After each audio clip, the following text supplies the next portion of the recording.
Hello बच्चों, simplification में आज हम लोग प्रीवियस ईयर्स में जो भी क्वेश्चंस पूछे गए हैं उन्हें डिस्कस करेंगे। बहुत ही ज्यादा इंपॉर्टेंट होंगे। इन सभी क्वेश्चंस को आप एक बार खुद से जरूर अटेम्प्ट करो, ठीक है। सभी बच्चों को एक बार खुद से अटेम्प्ट करना है, देन अगर किसी क्वेश्चन में प्रॉब्लम आती है तो आप यहाँ पर सॉल्यूशन देख सकते हो, ठीक है। पहला क्वेश्चन है 81 की पावर 3.6, इसको डिवाइड कर रहे हैं 81 की पावर 4.2 से, मल्टीप्लाई है 9 की पावर 2.7 से, डिवाइड कर रहे हैं 3 से। आपको बताना है इसका मान क्या होगा। देखो सबसे पहले बड़े नंबर जो है 81, इसको थोड़ा सा सॉल्व कर लोगे, सिंप्लीफाई करोगे तो यहां पर क्या बच जाएगा, 81 की पावर माइनस में कितना आ जाएगा, 3.6 है, 4.2 तो माइनस में बचेगा 4 और 2 6, तो माइनस में 0.6 आएगा। अब देखो इसको 9 के साथ अगर आपको ऐड सब्ट्रैक्ट करना है तो इसको पहले 9 में कन्वर्ट करना पड़ेगा, तो इसको लिख सकते हो 9 की पावर में माइनस 1.2, ठीक है। क्यों माइनस और कैसे स्क्वायर करा था, मतलब डबल करना पड़ेगा, तो डबल करा तो पावर माइनस पॉइंट था तो माइनस में ही 1.2 हो गया, ठीक है।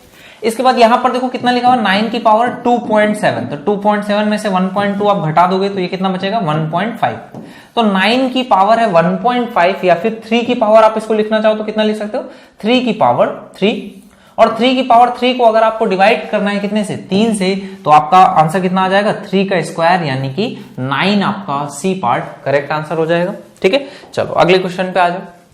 नेक्स्ट क्वेश्चन बोला है निम्न में से कौन सा न्यूनतम पूर्णांक घटाया जाए कि जो शेषफल हो वो पूर्ण वर्ग हो। देखो पूर्ण वर्ग शेषफल आपको अगर चाहिए तो उसके लिए आपको क्या करना पड़ेगा, परफेक्ट स्क्वायर होना चाहिए। परफेक्ट स्क्वायर के लिए आपको पता है यूनिट डिजिट आपको एक बहुत ज्यादा इंपॉर्टेंट होता है, यूनिट डिजिट। तो यूनिट डिजिट में आपको पता है किसी भी नंबर जिसका यूनिट डिजिट क्या कुछ आ रहा हो 2 3 7 8, ये परफेक्ट स्क्वायर नहीं हो सकता। देखो यहां पर यूनिट डिजिट कितना है, 2 का गुणा 1 से करा जाएगा तो 2 आएगा, ठीक। अब इसमें बोल रहा है क्या घटाया जाए, तो ऑप्शंस के थ्रू चलते हैं। देखो 2 में से अगर 0 घटाओगे तो 2 ही रहेगा, यानी कि तब भी परफेक्ट स्क्वायर नहीं होगा। 2 में से 2 हटाओगे तो आप बोलोगे कि यहां पर 3012 है, 3012 घटाओगे तो कितना बचेगा, 3011 इंटू 3012 है, इसको मैं अगर कॉमन ले लूं तो यहां पर कितना बचेगा, -1 आ जाएगा। तो ये -1 है, इसको घटाओगे तो ये कितना बचेगा, 3010 इंटू 3012।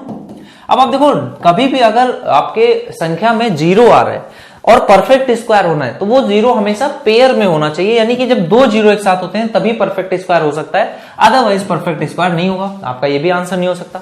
आपने फर्स्ट पार्ट में देखा कि 2 में से 9 यानी कि 12 में से 9 घटाओगे तो कितना बचेगा, 3, और 3 भी यूनिट डिजिट नहीं होता है परफेक्ट स्क्वायर के लिए, तो ये भी आपका रॉन्ग आंसर हो जाएगा। तो सी पार्ट आपका करेक्ट आंसर होगा। आप इसको चेक भी कर लोगे तो ये 3011 कॉमन आ जाएगा, और 3012 में से 1 घटाओगे तो ये भी 3011 बन जाएगा, यानी कि 3011 का ही परफेक्ट स्क्वायर हो जाएगा, ठीक है। चलो अगले क्वेश्चन पे आ जाओ।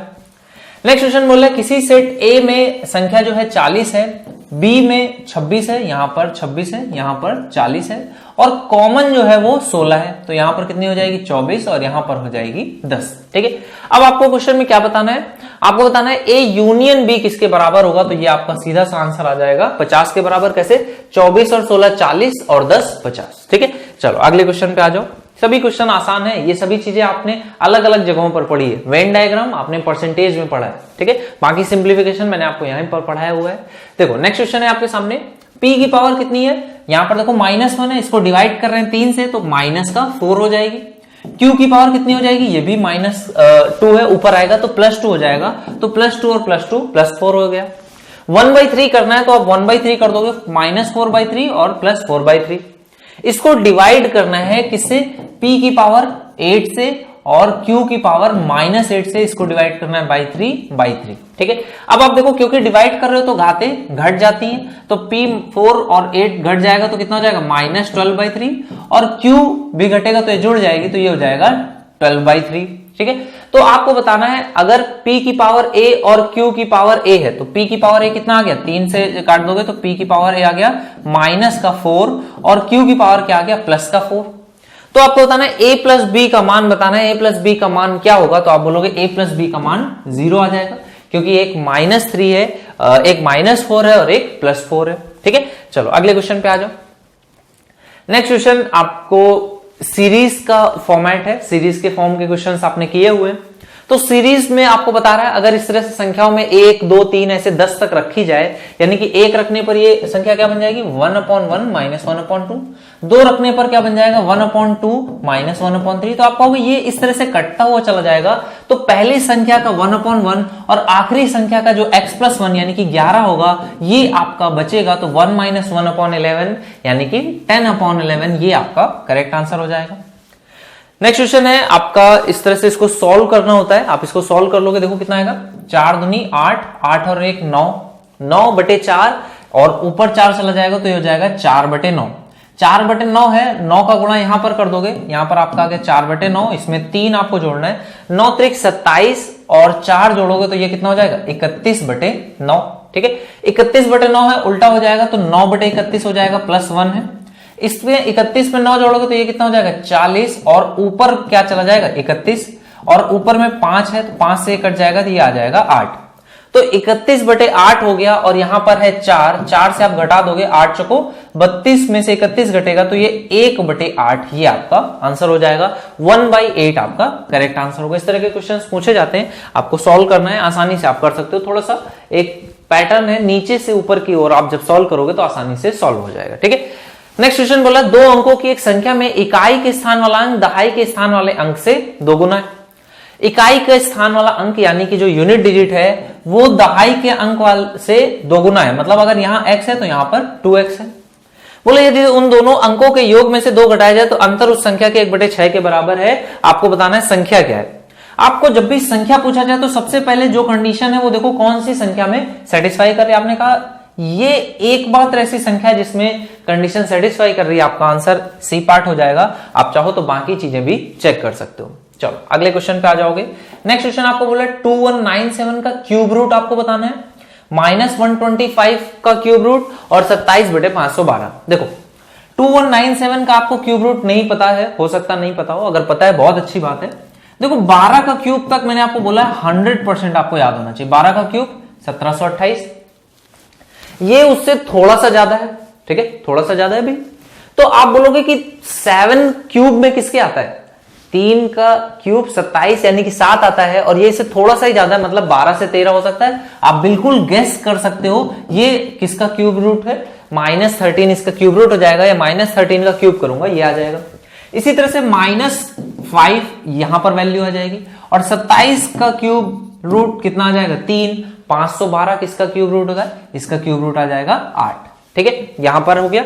अब आपको पता है डिवीजन के साइन को मल्टीप्लीकेशन कैसे कन्वर्ट करते हैं, यहां पर जस्ट उल्टा लिख दोगे 8/3। ये दोनों साइन आपस में मल्टीप्लाई होकर के कट जाएंगे, तो आपका आंसर कितना आ जाएगा, ये आपका आंसर देखो यहां पर कितना आ जाएगा 13 है, 5 है और 8 है, और डिवीजन किससे कर रहे हैं 3 से। तो यहां पर ऑप्शंस को थोड़ा सा देखना पड़ेगा। 8 पंचे 40 और 13 का गुणा 4 से करोगे 13 26 13 13 चौको 52, तो ये 520। यहां पर एक जीरो जरूर होगा, 520/3 ये आपका करेक्ट आंसर हो जाएगा। ठीक है, चलो अगले क्वेश्चन पे आ जाओगे। नेक्स्ट क्वेश्चन बोला किसी संख्या का 21 गुणा उसके वर्ग से 100 कम है। उसके वर्ग जो है इससे 100 कम है, तो इनका डिफरेंस कितना है 100 है। तो आपको बताना है उस धनात्मक संख्या का मान क्या होगा। तो धनात्मक संख्या का मान क्या हो सकता है, ऑप्शंस को चेक कर लो। 25 का स्क्वायर, 25 यहां पर रख दोगे तो 25 कॉमन आ जाएगा। इसको आप ऐसे लिख सकते हो ना, x कॉमन ले लो तो ये हो जाएगा x - 21, और ये मान कितना है 100। अच्छा 100 के गुणनफल आपको पता है क्या क्या हो सकते हैं, 25 × 4 और कुछ हो सकता है 50 × 2, ये दोनों चीजें हो सकती हैं। देखो अब इसमें आप इसको 25 अगर रखोगे तो यहां पर 25 - 21 4 आ जाएगा, तो भी आप कह सकते हो ए पार्ट इसका करेक्ट आंसर होगा। बाकी ऑप्शन से भी आप इसको सेटिस्फाई कर सकते थे। नेक्स्ट क्वेश्चन बोला दो संख्याओं का गुणनफल 48 है। देखो ऐसे क्वेश्चंस आपके होते हैं लैंग्वेज के फॉर्म में, बहुत आसान होते हैं, लेकिन लैंग्वेज इतनी ज्यादा होती है कि ऐसा लगता है कि क्या ही क्वेश्चन में पूछना चाह रहा है। ठीक है, क्वेश्चन बोला दो संख्याओं का गुणनफल 48 है। इसमें से यदि एक संख्या किसी पक्षी के पंखों की संख्या और आपकी हाथों की उंगलियों की संख्या का दोगुने के योग के 1 तिपहिया साइकिल के पहियों की संख्या से भाग देने पर प्राप्त होता है। बहुत ही ज्यादा अच्छी लैंग्वेज है, एक बार फिर से आप इसको पढ़ोगे, इंग्लिश में एक बार पढ़ लो। क्वेश्चन क्या बोल रहा है, the product of 2 number is 48 if 1 number equals the number of wings of A bird. तो यहां पर चीजें लिखते चलते हैं। विंग्स ऑफ ए बर्ड, तो विंग्स कितनी है 2 होती हैं, प्लस इसमें आपको जोड़ना है 2 times the number of finger on your hand. तो आपके यहां पर हाथ में फिंगर्स कितनी होती है, आपने कहा 5 होती हैं, तो उसका डबल यानी कि 10, और उसको डिवाइड करना है number of wheels of A tricycle, तो इसमें व्हील्स कितने होते हैं 3। तो आपने कहा एक संख्या तो मुझे मिल गई 12/3 यानी कि 4। अगर एक संख्या 4 है तो दूसरी संख्या क्या हो जाएगी, 12 हो जाएगी, 12 चौको 48। तो यही दूसरी संख्या पूछ रहा है, इजी सा क्वेश्चन है, आसानी से सभी ने कर लिया होगा। ठीक है, चलो अगले क्वेश्चन पे आ जाओ। नेक्स्ट क्वेश्चन आपको बताना है, अगर इस तरह से मैं इन नंबर्स को जोड़ूंगा तो इनका योगफल क्या होगा। अच्छा देखो, एक को अगर मैं n टाइम्स जोड़ू, एक को n बार जोड़ूंगा तो योगफल क्या आएगा। तो आप बोलोगे एक को अगर n बार जोड़ा जाएगा तो n योगफल आएगा। भाई एक को 2 बार जोड़ा 2 आ गया, 3 बार जोड़ा 3 आ गया, 4 बार जोड़ा 4 आ गया, n बार जोड़ा तो n योगफल आ जाएगा। देखो तो यहां पर 1 लिखा है, फिर 2 है, फिर यहां पर इस तरह से यहां पर 3 होगा, इसको थोड़ा सा करेक्शन कर लोगे, यहां पर 3 हो जाएगा, और इस तरह से ही जाते हुए n टाइम्स तक इसको जोड़ा जाता है। तो आपने कहा एक को n बार जोड़ोगे n आ जाएगा। यहां पर देखो माइनस में 1/n+1 सभी जगह पर है, तो माइनस में 1/n+1 आप क्या करोगे, कॉमन ले लोगे। ठीक है, इस तरह से 1/n+1 आप क्या कर रहे हो, सभी जगहों पर कॉमन ले लिया आपने। तो बचे हुए ब्रैकेट में आपका क्या बचेगा, माइनस के साथ आपने कॉमन लिया है, तो ब्रैकेट में बचेगा 1 + 2 + 3, और इस तरह से आपको कहां तक जाना है, n तक जाना है, तो आप n तक चले जाओगे। तो ये आपकी सीरीज है, इसका सम आपको पता है कितना होता है, ये होता है n+1/2, ये होता है n+1/2।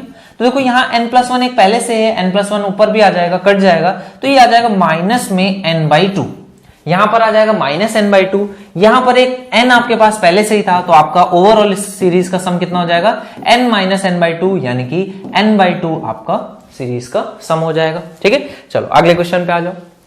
नेक्स्ट क्वेश्चन है, आपको एक सीरीज है जिसमें 3 टर्म्स हैं, एक सीरीज है जिसमें 2 टर्म्स हैं, इसी तरह से ये 2 सीरीज हैं, और बोला क्या है कि 20 पद है, इसमें कितने पद हैं, 20 पद वाली ये सीरीज है, s का आपको मान बताना है। ठीक है, कैसे करते हैं, सबसे पहले आप 2 वाले टर्म्स वाली सीरीज देख लो, तो 2 वाले टर्म्स में कितना, अच्छा 20 पद हैं, तो अगर पहला पद ये है तो आपको ये पता है कि 10 पद इसमें होंगे, 10 पद इसमें होंगे। तो अगर पहला पद ये है, दूसरा पद ये है, तो 10वां पद आप निकाल सकते हो। तो आप क्या बोलोगे कि देखो पहला पद यहां पर 1 है, और इसके बाद ये क्या है, 4 है, अरिथमेटिक प्रोग्रेशन चल रहा है, 3 का डिफरेंस है। तो आपको जब 10वां पद निकालना है तो आप क्या बोलोगे, a + n-1 यानी कि 9 इंटू d, कॉमन डिफरेंस कितने का है, 3 का। तो आप बोलोगे 10वें पद में जो पहला टर्म होगा वो कितना हो जाएगा, 28, और कितने का डिफरेंस चल रहा है, 3 का, तो यहां पर कितना हो जाएगा, 31। ये आपका 10वां पद होगा 2 पदों में। तो 2 पदों में इस तरह से 10 पद होंगे, और इनका समेशन आप कैसे निकालोगे, ये हो जाएगा 1 - 1/4, ये हो जाएगा 1/4 - 1/7, इस तरह से, और जो कॉमन डिफरेंस है वो आप 1/8 में लिख लोगे, तो ये हो जाएगा 1/3, और ब्रैकेट में कितना आ जाएगा, 1/1 - 1/31। ठीक है, ये कब आ गया, 2 टर्म्स वाली सीरीज का सम। इस तरह से आप 3 टर्म्स वाली सीरीज का भी सम निकाल लोगे। सबसे पहले इसका लास्ट जो टर्म होगा वो देखो कितना आ जाएगा, तो आप बोलोगे यहां पर ये कितना है, 1/3 × 5 है पहला, और दूसरा क्या है, 3 × 5 × 7 है। ठीक है, अगला क्या है, 5 आ गया। तो आप बोलोगे क्या, इसमें एक तरह से ऐसे कह सकता हूं कि देखो पहले में क्या है, 1 है, 1 का दुगना 2 - 1, यहां पर 3 है, 2 का दुगना 4 - 1, तीसरे में 3 का दुगना 6 - 1। तो आप बोलोगे 10वां पद जो होगा उसमें 20 - 1 यानी कि 19 होगा, यानी कि 20वां पद आप डायरेक्टली बता सकते हो क्या हो जाएगा,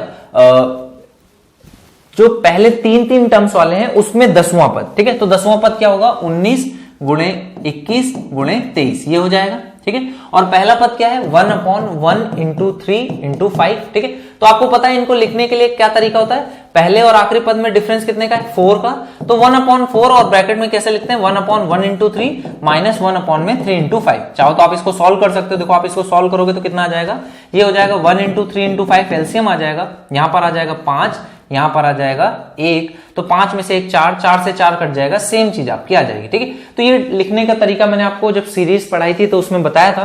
तो आप बोलोगे कि पहले टर्म का 1 × 3 बचेगा, और लास्ट टर्म का 21 × 23 बच जाएगा, तो इसको आप इस तरह से लिख दोगे। तो इस सीरीज का भी आपका सम जो आ जाएगा कितना आ जाएगा, देखो यहां पर आ जाएगा 1 × 21 × 23, एलसीएम लोगे तो यहां पर आ जाएगा 23 × 7, यहां पर 7 बचेगा, और इस वाले में कितना बचेगा, यहां पर कुछ भी नहीं, तो -1 हो जाएगा। ठीक है, तो इसको आप सॉल्व कर लोगे, चाहो तो इसको सॉल्व कर लेते हैं। यहां पर 1/4 है, ठीक है, 21 और 23 है, तो आपका यहां पर आ जाएगा 7 × 21 के 1, और 7 दूनी 14, 140। ठीक है, 7 3 21, 140 और 2 और 160 तो 161 हो जाएगा। उसमें से एक घटाओगे तो 160 हो जाएगा। 1/4 करोगे तो ये 40 अपॉन में 21 इंटू 23 बचेगा। ठीक है, और ये सभी टर्म्स क्योंकि पॉजिटिव हैं तो इनको आप जोड़ दोगे, यहां पर कितना बच जाएगा, इसको 31 अगर आप एलसीएम ले लोगे तो यहां पर कितना आएगा 31 माइनस 1 यानी कि 30/3 है तो यहां पर आ जाएगा 10। ठीक है, तो ये इस तरह से हो जाएगा। अब आप देखो एक चीज जो कॉमन है वो क्या है, एक जीरो दोनों में है। अगर एक जीरो दोनों में है तो आप बोलोगे जो समेशन होगा उसमें भी एक जीरो बिल्कुल 100% होगा, और एक जीरो आप देखो कहां पर है, सिर्फ और सिर्फ बी पार्ट में है, यानी कि बी पार्ट आपका करेक्ट आंसर हो जाएगा। ठीक है, क्लियर है। चलो अगले क्वेश्चन पे आ जाओ। इसी तरह के कुछ ट्रिक आपको देखना होता है, जब भी क्वेश्चन लेंदी है तो कुछ शॉर्टकट आपको ढूंढना पड़ेगा क्वेश्चन में। ओके, चलो अगला क्वेश्चन बोला, नाथू और बुचकू के पास कुछ संतरे हैं। नाथू बिस्कू से कहता है यदि तुम अपने संतरों में से मुझे 10 संतरे दे दो तो तुम्हारे पास जितने संतरे शेष बच रहे हैं उससे दुगने संतरे मेरे पास हो जाएंगे। देखो एक है नाथू, एक है बिचकू, इस तरह का क्वेश्चन आपने अभी किया है। बोल रहा है यदि नाथू बोल रहा है बिचकू से अगर 10 संतरे मुझे दे दो तो ये हो गया, और इसके पास कितने हो जाएंगे n+10। तो बोल रहा है जितने संतरे तुम्हारे पास शेष बच रहे हैं उससे दुगने संतरे मेरे पास हो जाएंगे, मतलब इनका जो डबल है वो नाथू के पास हो जाएगा। बोले मेरे पास संतरों के, यदि तुम अपने संतरों में से 10 संतरे मुझे दे दो। अब बिचकू उत्तर दे रहा है, बिचकू बोल रहा है कि अगर तुम 10 संतरों में से अपने संतरों में से 10 संतरे मुझे दे दो यानी कि n-10 हो जाए, तो क्या बोल रहा है, यदि तुम अपने संतरों में से 10 संतरे मुझे दे दो तो मेरे पास संतरों की वही संख्या हो जाएगी जो तुम्हारे पास शेष बच रही है, मतलब ये दोनों आपस में क्या है, बराबर है। इनके पास संतरों की संख्या आपको बताना है। देखो भाई नाथू के संतरों में से अगर 10 कम किए जाएं तो यहां पर 40 आ जाएगा, यहां पर 30 हो जाएगा, यहां पर 60, यहां पर 60, और कहीं पर भी ये नहीं हो रहा है। आपने कहा कि ऑप्शंस के थ्रू अगर दोनों के ऑप्शंस दिए गए तो हमेशा ऑप्शन चेक करना सबसे आसान है, बी पार्ट आपका करेक्ट आंसर होगा। अगर 10 देखो ये इसको देता है तो 80 हो जाते हैं, यहां पर 40 हो जाते हैं। ऑप्शन से कर लिया, कोई जरूरत नहीं है पूरा सॉल्व करने की। अगले क्वेश्चन पे आ जाओ। बोला दो धनात्मक पूर्णांक ए और बी हैं, इन दोनों का सम और उनका मल्टीप्लिकेशन का सम 65 है, तो ए और बी की पॉसिबिलिटीज क्या क्या है। तो देखो यहां पर आपको पॉसिबिलिटीज हैं, आप जितनी जल्दी गेस कर लो उतना अच्छा है। इन दोनों का मल्टीप्लिकेशन 50 होता है, 50 10 60 और 5 65, तो गेस करना सबसे आसान है। बाकी आप इसको सॉल्व करने जाओगे तो ऐसा कोई सॉल्व करने का प्रॉपर मेथड नहीं है, आपको बस यहां पर गेस करना ही पॉसिबल है। ठीक है, तो ए और बी के मध्य अंतर क्या है, तो आपने कहा ए और बी है क्या, 5 और 10 है, तो अंतर कितने का है, 5 का ही अंतर है इनके बीच में। ठीक है, चलो अगला क्वेश्चन बहुत ही ज्यादा आसान है। 36 का रूट लोगे 6, ये कितना हो गया 256। 256 किसका स्क्वायर होता है, 225 15 का, तो ये हो गया 16 का। 16 का स्क्वायर हो गया 1280 में 16 जोड़ोगे तो ये कितना हो जाएगा 1296। 1296 1296 किसका स्क्वायर होता है, देखो 40 का स्क्वायर 1600, 30 का स्क्वायर 900, मतलब 30 से 40 के बीच में। अच्छा देखो 1296 है, ठीक है, 1296 है तो 35 का स्क्वायर देखो कितना होता है, 35 का स्क्वायर होता है 3 गुणे 4 यानी कि 1225, यानी कि 1225 से बड़ा तो आप क्या बोलोगे 36 का स्क्वायर हो गया। यहां पर 36 जोड़ दोगे तो कितना हो जाएगा 576। 576 किसका स्क्वायर होता है 24 का, तो यहां पर आ गया 24, और 4624 ये किसका स्क्वायर होगा भाई, 4 किसके किसके स्क्वायर में आता है, 2 के स्क्वायर में होता है 4, 8 के स्क्वायर में 64, तो 72 और 68 इन दोनों में ऑप्शन है आपके पास। 70 का स्क्वायर कितना हो जाएगा 4900, 4900 से कम है तो आप बोलोगे 68, बी पार्ट आपका करेक्ट आंसर होगा। ठीक है, चलो अगले क्वेश्चन पे आ जाओ। नेक्स्ट क्वेश्चन बोल रहा है किन्हीं दो 10 विभिन्न धनात्मक पूर्णांकों का योग कितना है 100 है। इन 10 संख्याओं में सबसे बड़ी संभावित संख्या क्या हो सकती है। देखो 10 पूर्णांकों का अगर योग 100 है तो आप बोलोगे 10 संख्याओं में सबसे बड़ी संख्या क्या हो सकती है, सभी क्योंकि पॉजिटिव है तो सबसे छोटे 9 संख्याएं क्या हो सकती हैं, सभी 1 ले लेते हैं, तो बाकी सभी संख्याएं अगर 1 हो जाएंगी तो उन सबका सम 9 होगा, तो सबसे बड़ी जो संख्या हो सकती है वो 91 हो सकती है। ठीक है, क्योंकि 10 संख्या है तो 9 सबसे छोटी ले ली और 10वीं संख्या अपने आप में सबसे बड़ी हो जाएगी। ठीक है, चलो अगले क्वेश्चन पे आ जाओ। नेक्स्ट क्वेश्चन बोला है 1/1 into 2, 1 into 4, 2 into 3, 4 into 7, इस तरह से अगर 20 पद हैं तो एक आपको मान बताना है, ये सम क्या होगा। तो ये क्वेश्चन भी आसान है, आपको 2 सीरीज बन गई है, इस तरह से आप इन दोनों सीरीज को सम कर लोगे, देखो कितना आ जाएगा।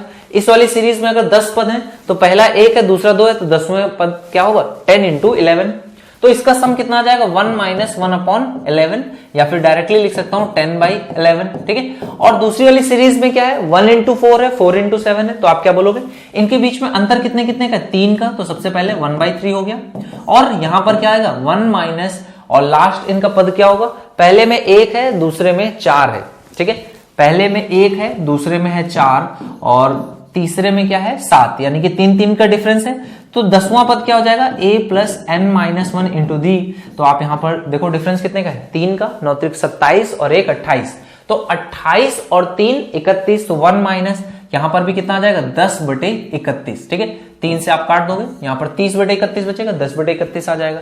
तो ये आपका हो जाएगा 31 गुणे 11 कर दोगे तो 1341 और ऊपर में कितना आ जाएगा 310 माइनस यहां पर 11 से 10 में गुणा करोगे तो 110 आ जाएगा।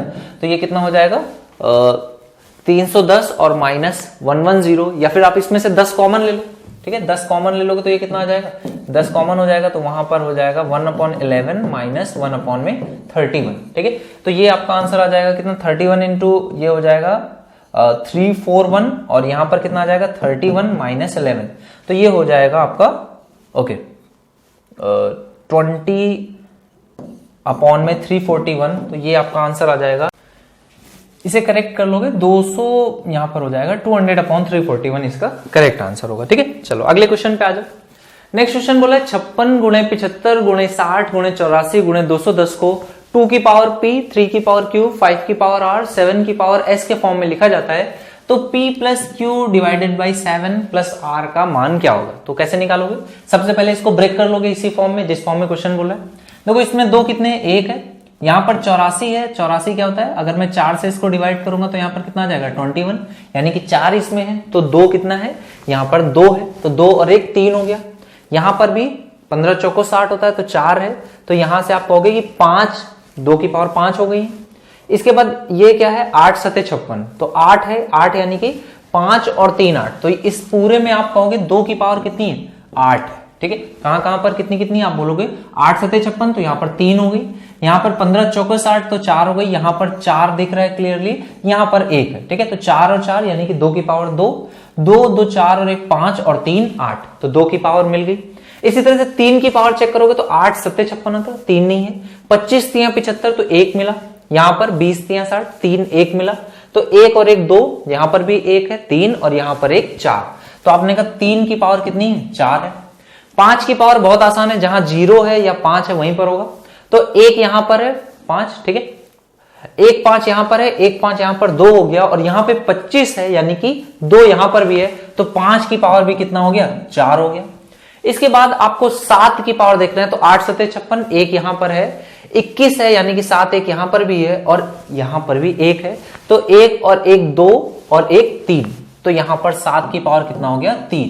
आपको बताना है P Q R S, तो P प्लस Q यानी 8 और 4 12 डिवाइडेड बाई S यानी कि 3 से डिवाइड कर दोगे आ गया 4, और प्लस में R यानी कि 4, तो 4 और 4 कितना हो जाएगा 8 हो जाएगा, ये आपका करेक्ट आंसर हो जाएगा।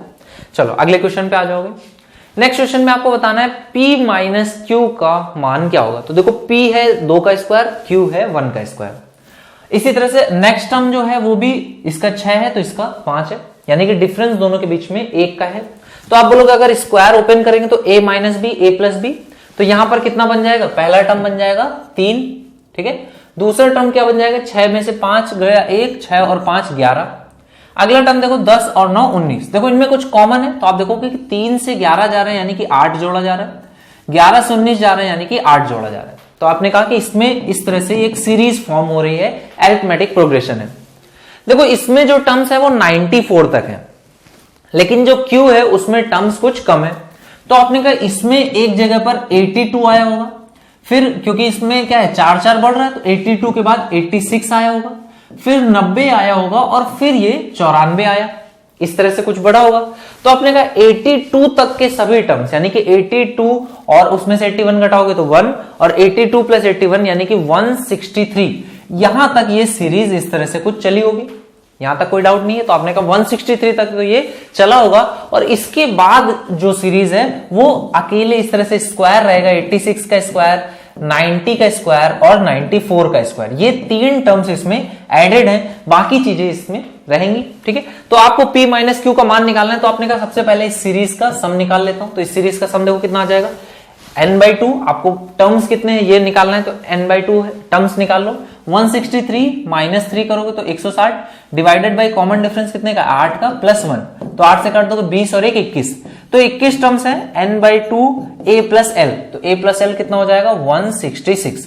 ये आपका सीरीज का सम आ गया। देखो कितना आ जाएगा, 2 से काटोगे तो ये हो जाएगा 83, तो 83 इंटू 21 ये आपके इस सीरीज का सम आ गया। अच्छा, अब इतने बड़े कैलकुलेशन को सॉल्व करना है तो उससे बेटर है थोड़ा सा यूनिट डिजिट वगैरह चेक कर लो। देखो यहाँ पर 0 है, 6 का स्क्वायर 6 आएगा, 4 का स्क्वायर 16 यानी कि 6, 6 और 6 12 यानी कि 2, 3 और 2 5, तो 5 आपके 3 ऑप्शंस में है, यानी कि इन 3 ऑप्शंस में से कोई एक आंसर होने वाला है। डिजिटल सम को देख लेते हैं, 8 और 3 कितना हो जाएगा 11 यानी कि 2, 2 और 1 3, 3 दूनी 6, तो इसका डिजिटल सम 6 है। इसका डिजिटल सम कितना हो जाएगा 0 9 है। यहां पर 4 का स्क्वायर 16 यानी कि 7 हो जाएगा।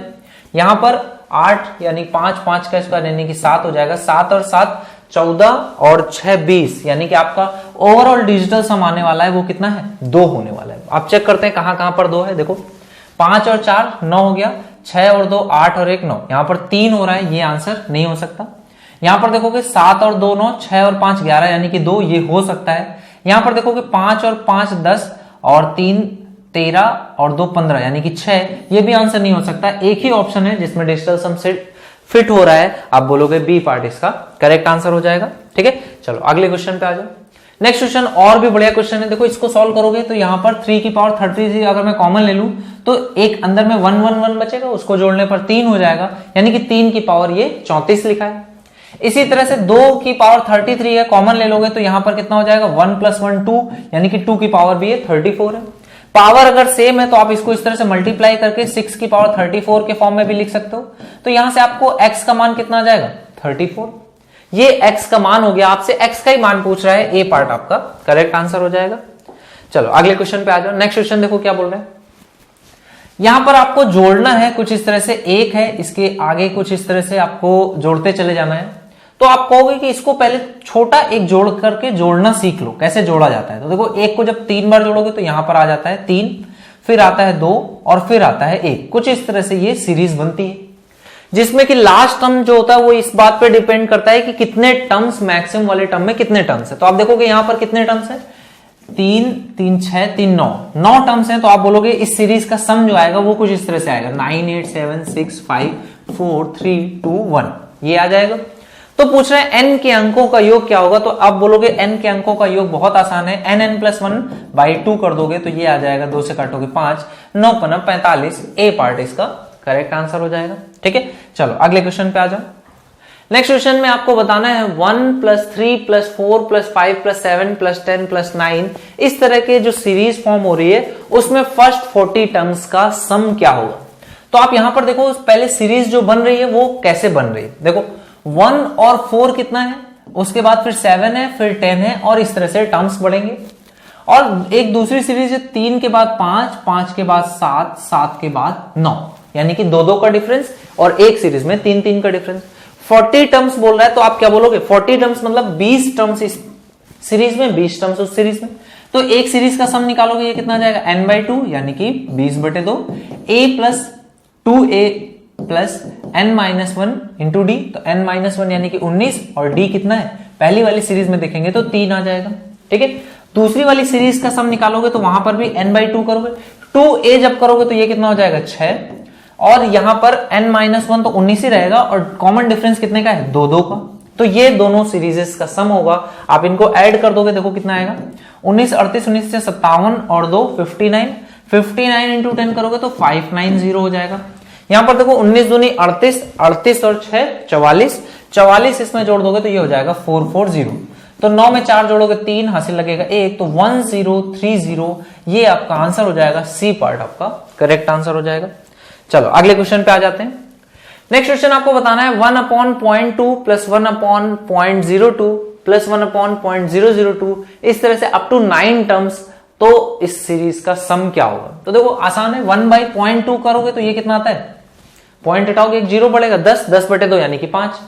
अब नीचे अगर दशमलव आप बढ़ाते हो तो ऊपर में एक 0 बढ़ता है, यानी कि ये हो जाएगा 50, इसके आगे हो जाएगा 500, इसी तरह से 5000, और जितने भी आप 9 टर्म्स लेना है तो 9 टर्म्स।